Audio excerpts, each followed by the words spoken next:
Hello students. Today we are going to discuss about summary of our chapter If I Were You, written by Douglas James.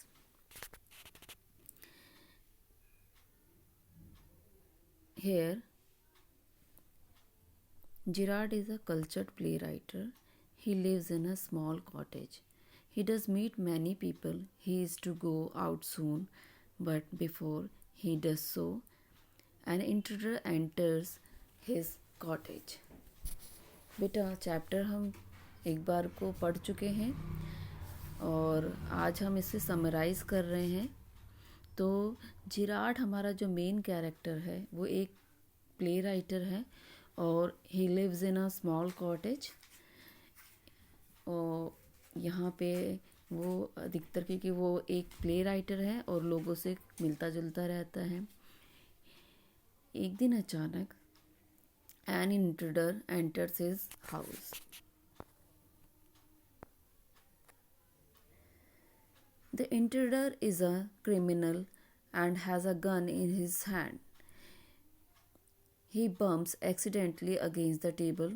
Gerard welcomes him with confidence. The intruder asks many questions to Gerard. He answers his questions with wit, irony and humor. जैसे कि हम पहले ही बता चुके हैं कि intruder जो है वो एक क्रिमिनल है and he has a gun, उसके हाथ में एक गन है। और यहाँ पे when intruder enters in Gerard room he asked many questions to Gerard and Gerard answered his questions very smartly. The intruder wants to murder him.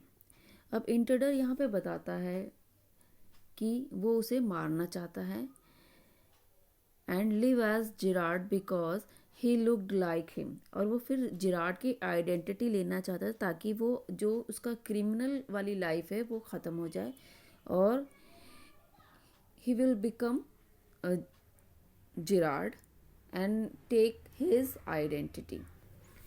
Gerard at once understood everything. He told the intruder that he was also a murderer. Therefore, the police were after him. अब थोड़ी सी जो यहाँ पे smartly मैंने अभी आपको बताया है कि जिराड बहुत ही स्मार्टली इंट्रूडर की हर बात का जवाब देता है। तो वो इंट्रूडर को ये बताता है कि वो भी एक क्रिमिनल है और he told him that he was also a murderer, कि वो एक मर्डरर है और पुलिस उसके पीछे है, इसलिए पुलिस कभी भी वहाँ उस कॉटेज में उसे पकड़ने के लिए आ सकती है। Gerard explained that unfortunately one of his men had been caught. अब जिराड ये बताता है कि उसका एक आदमी पकड़ा गया है। He was expecting trouble that night. He then made the intruder understand that it was good for him if he went with him. अब वो इतना जिराड इंट्रूडर को इतना कन्विंस कर देता है, वो अपने पास कुछ भेष बदलने का सामान भी उसे दिखाता है क्योंकि he was a play writer और उसके पास पहले से ही कुछ सामान, कुछ वेशभूषा बदलने का सामान, मूछें वगैरह रखी हुई थी। तो वो ये शो करता है कि वो खुद एक क्रिमिनल है और पुलिस उसके पीछे है। उसका एक आदमी पकड़ा गया है अनफॉर्चुनेटली और पुलिस वहाँ पे कभी भी आ सकती है और वो कन्विंस कर देता है इंट्रूडर को कि वो उसके साथ भाग चले। He also told him that if it was frame he could shoot him in the car, कि वो उससे ये भी कहता है कि अगर उसे लगता है कि मैं झूठ बोल रहा हूँ तो वो मुझे कार में ही मार दे। मेरी कार बाहर खड़ी हुई है और हम उस कार से भाग चलते हैं। The intruder agreed. इंट्रूडर आखिरकार उसके जाल में फंस जाता है और फिर वो राज़ी हो जाता है। But when he was about cross the door Gerard pushed him into the near by cupboard.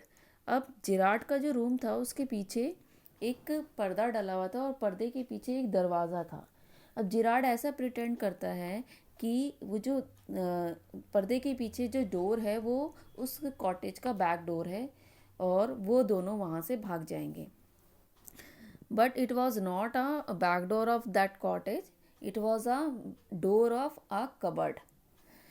Gerard pushed him into the nearby cupboard. यहाँ पे देख आपको बताया जा रहा है कि जो उसके पीछे थी वो ऐसा प्रिटेंड तो करता है कि ये पीछे भागने का दरवाज़ा है, but it was not a back door, it was a door of cupboard, of a cupboard.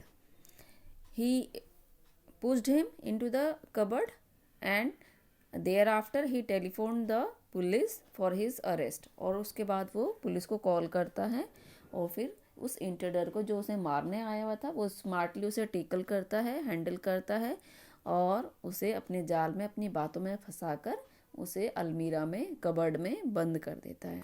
तो इस तरह से ये हमारा जो एक प्ले था छोटा सा वो यहीं पे ख़त्म हो जाता है. आई होप आप सबको ये समझ में आया होगा.